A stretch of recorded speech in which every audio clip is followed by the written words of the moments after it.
হঠাৎ করে ধপাস করে মেঝেতে পড়ল একটা ছোট পাথর, কিন্তু এটা সাধারণ পাথর না, এটা ছিল ভিন গ্রহের পাথর। পরের সেকেন্ডেই পাথরটা ফুলের মতো ফেটে গিয়ে বদলে গেল একদম সোনালি ডিমে।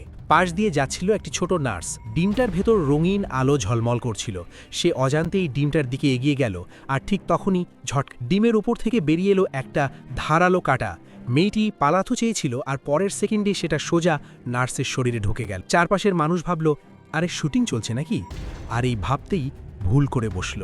এই শিকলের মতো কাঁটাটি এক এক করে সবার শরীরে ঢুকতে থাকে।